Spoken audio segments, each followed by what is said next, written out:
कथा संवेद 18 श्रद्धा थवाइत की कहानी जंगल की पगडंडी।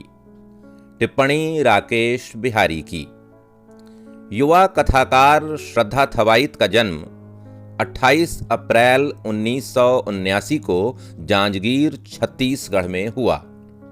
साहित्य अमृत के युवा साहित्य विशेषांक दिसंबर 2015 में प्रकाशित हवा में फड़फड़ाती चिट्ठी शीर्षक कहानी से अपनी कथा यात्रा शुरू करने वाली श्रद्धा थवाइत का इसी नाम से एक कहानी संग्रह प्रकाशित है। ऊपर से किसी जंगल की सामान्य कथा का एहसास दिलाती कहानी जंगल की पगडंडी में सड़क और पगडंडी के प्रतीकार्थ बहुपरतीय हैं।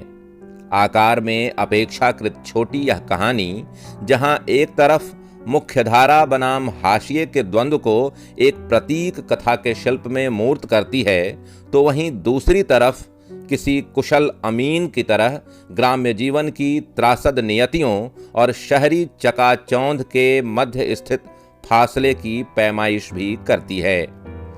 दूसरों के प्रतिकूल अनुभवों को ही पथ प्रदर्शक मानकर सभ्यता के दोराहे पर रुका हुआ व्यक्ति दुविधाओं और असमंजस के जिस मुश्किल प्रदेश में जा फंसता है, उसकी छवियों की जो छायाएं इस कहानी में अपना आकार ग्रहण करती हैं, वे पढ़ने से ज़्यादा समझने और विश्लेषण से ज़्यादा महसूस करने की चीज़ है।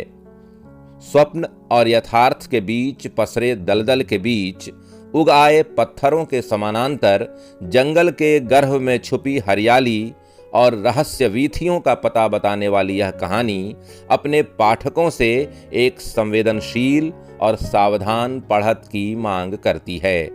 तो आइए सुनते हैं श्रद्धा थवाइत की कहानी, उन्हीं की जुबानी, जंगल की पगडंडी।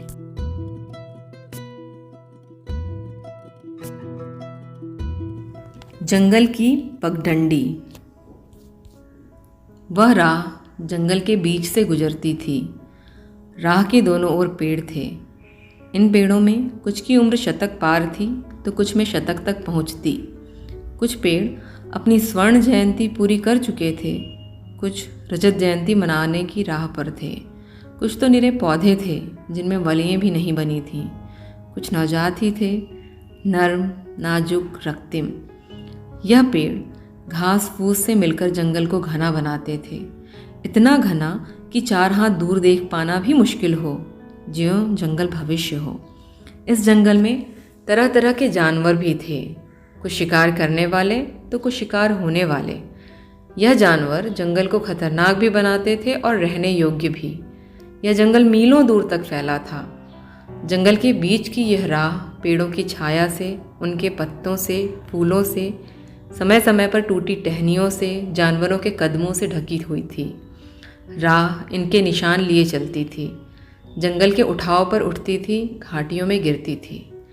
इस घने जंगल के बीच इस मुख्य राह से निकलकर एक पगडंडी अंदर को जाती थी। उस लड़के को यह पगडंडी अपनी ओर खींचती जैसे समंदर को चांद खींचता है।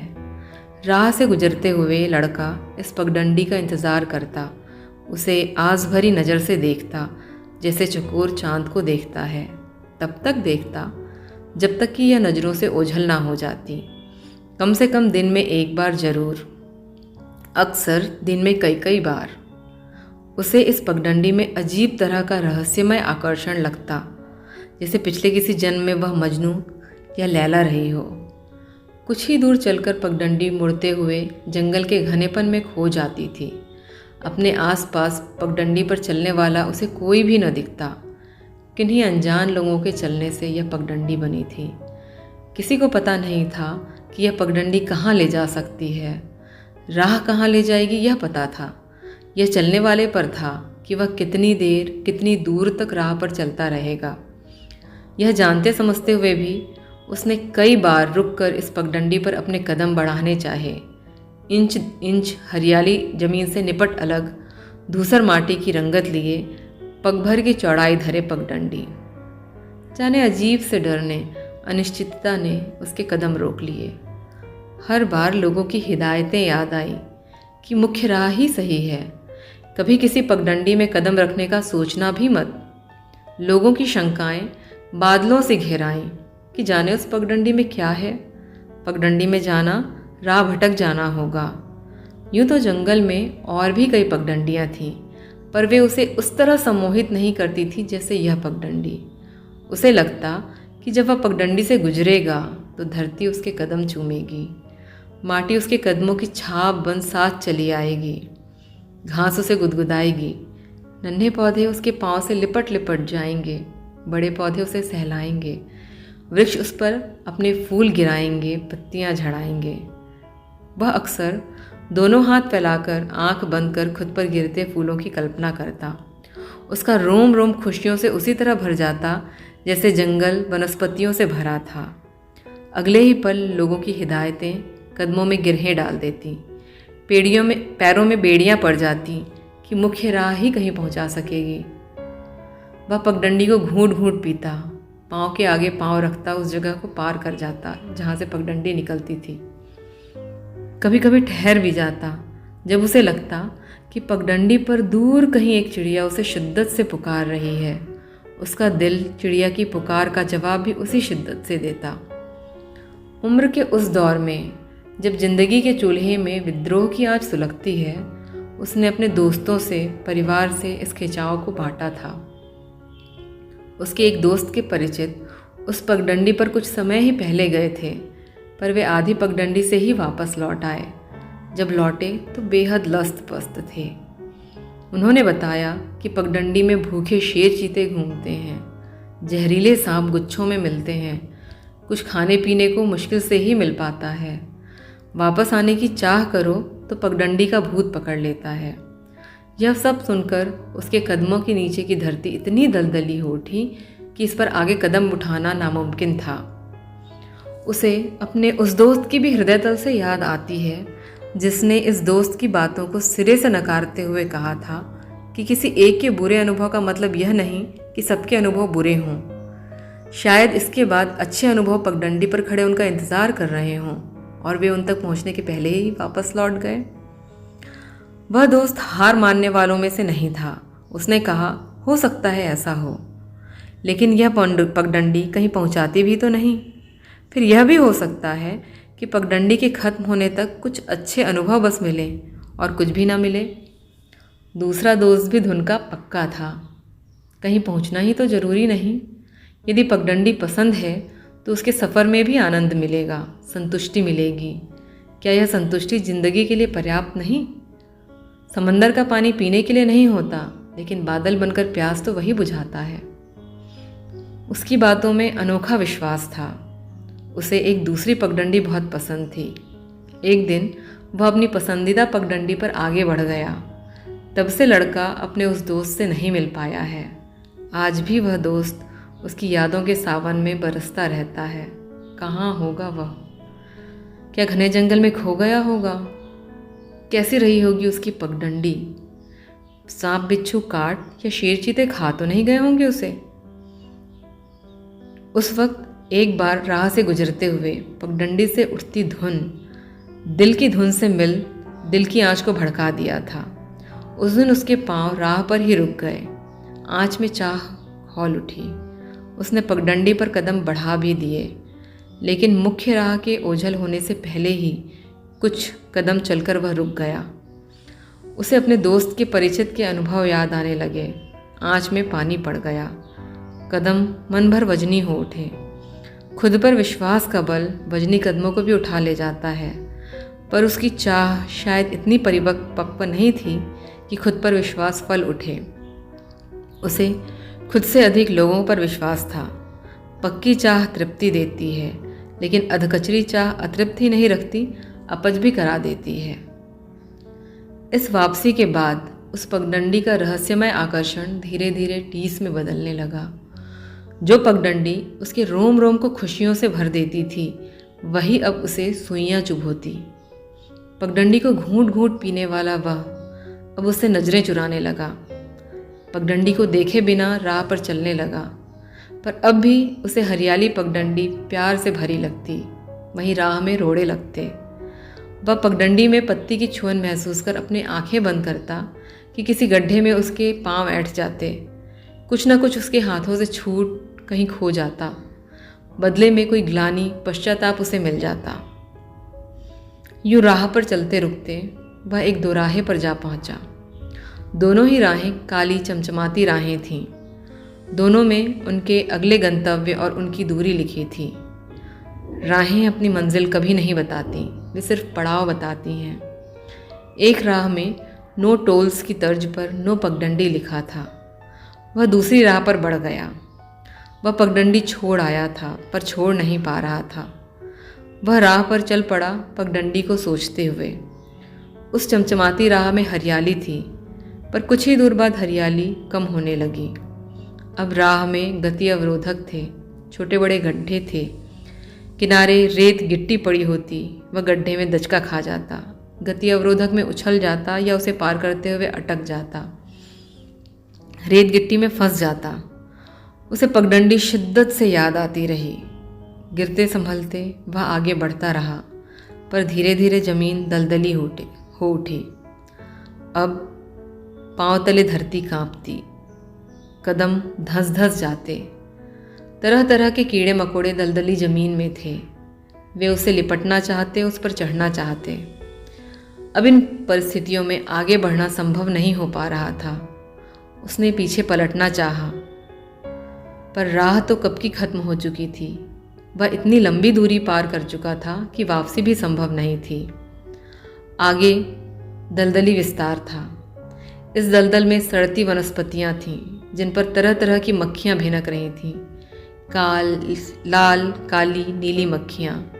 वे आंखों में घुसी आती, मुंह में घुसी आती, कोई न कोई कीड़ा काट लेता। उसने परेशान हाल नजरें फिराईं। इस दलदल में कुछ कुछ दूरी पर पड़े कई काले चमकते पत्थर थे। हर पत्थर पर एक या अधिक लस्त-पस्त लोग बैठे हुए थे। दलदल के कीड़े मकोड़े, सांप बिच्छू पत्थरों पर रेंगते ऊपर चढ़ रहे थे। जब वे किसी को काटते तो वह बिना आवाज किए दलदल में गिर जाता। कुछ ही पल में दलदल उसे लील लेता, उसका कोई नामो निशान न बचता। वह तन और मन दोनों से थक कर रुका तो उस पर मक्खी मच्छर कीड़े झूम उठे। सांप उसके कदमों से गुजरकर जाने लगे। बिच्छू अपने डंक उठाए उसके ऊपर चढ़ने लगे। यह दुनिया ठीक उसके दिमाग की तरह हो उठी। दिमाग जिसमें एक तरह की निराशा, अनेकों पश्चाताप, ग्लानि, वेदनाएं और बेतरह टीस झूमती थीं। इस दलदल में फंसे होने के एहसास ने उसकी शक्ति निचोड़ ली। सामने एक पत्थर था जिसका काला रंग धूप में चमक रहा था।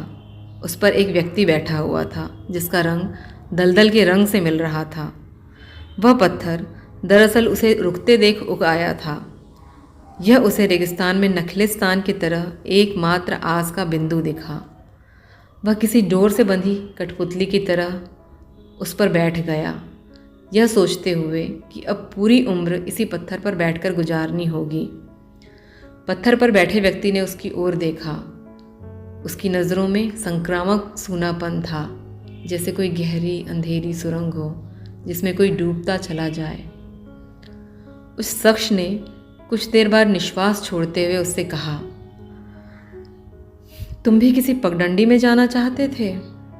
हाँ, क्या तुम भी? हाँ, पर अलग जाने की हिम्मत नहीं जुटा पाया। मेरा एक दोस्त एक पगडंडी पर गया था। वह दूर पहाड़ की चोटी पर रोशनी देख रहे हो? आज वह उस खुशनुमा जगह पर है। पहाड़ की वह जगह अनोखी रोशनी भरी, मनमोहक और हरितिमा से भरपूर थी, जहाँ से सुकून की खुशबू आ रही थी। उसे चोटी पर अपना वही दोस्त दिखाई पड़ा जो अपने सपनों की पगडंडी पर चल पड़ा था। उसके दोस्त की तरह वहाँ बहुत से लोग इतने बड़े थे कि दूर से ही पहचान आते थे।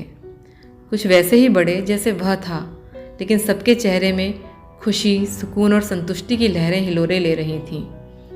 उसने पत्थर पर बैठे अपने साथी की ओर देखा। वह विपरीत दिशा में देख रहा था। और इधर देखो, एक और चमचमाती जगह। यदि हमने दोराहे की दूसरी राह चुनी होती तो आज हम इस पहाड़ी की चोटी पर होते। दोनों चोटी के बीच देखो, एक सीधी राह उन्हें जोड़ती है। बहुत से लोग दोनों चोटी को छूते इस राह के राही हैं और हम तुम यहाँ दलदल के अधर में अटके हुए हैं। प्यास से पपड़ियाए होठों को सूखी जीभ से गीला करने की कोशिश करते उसने कहा, तुम तो बहुत कुछ जानते हो, बताओ ना कि क्या हमारे लिए अब भी कोई राह बाकी है। वह हंस पड़ा। उसकी हंसी दुख भरे चेहरे में दुख की एक रेखा थी। यह रेखा भी तुरंत ही टूट के गिरी, दलदल में खो गई। ये दूर दूर तक फैले पत्थर देख रहे हो, जिन पर कदम रखते ही यह दलदल में धंसते हैं, हिल उठते हैं। यही इस दलदली विस्तार में डूबते को तिनके का सहारा है। इन पर कूदते हुए तुम उस राह तक पहुंच सकते हो, पर दलदल शक्ति सोख लेता है। यदि तुम अपनी शक्ति इससे बचा कर रख सको, यदि तुम खुद पर इतना विश्वास रख सको, हिलते पत्थरों पर संतुलित छलांग मार सको, यदि असंतुलित होकर गिरने का जोखिम उठाने के लिए मन को मना सको, दलदल में गिरकर मृत्यु का सामना करने का साहस संजो सको, तो उस राह पर जा सकते हो। उस आदमी की बातें भूस्खलन में पहाड़ से गिरते पत्थरों की तरह उस पर गिरती रहीं। वह देखता रहा, तौलता रहा कि मनमोहक पगडंडी पर कदम बढ़ाते कि सोचते ही उसके कदम मन भर के हो जाते थे। क्या आज वह कीड़े मकोड़े, मक्खी मच्छर, सांप बिच्छू से भरे इस दलदल को जोखिम उठा पार करने का मन बना सकेगा? क्या कोई चमत्कार दिखा सकेगा? तभी एक पत्थर पर बैठी जहरीली मक्खी पत्थर छोड़कर उड़ी, भिनभिनाते हुए उसके सिर पर बैठ गई।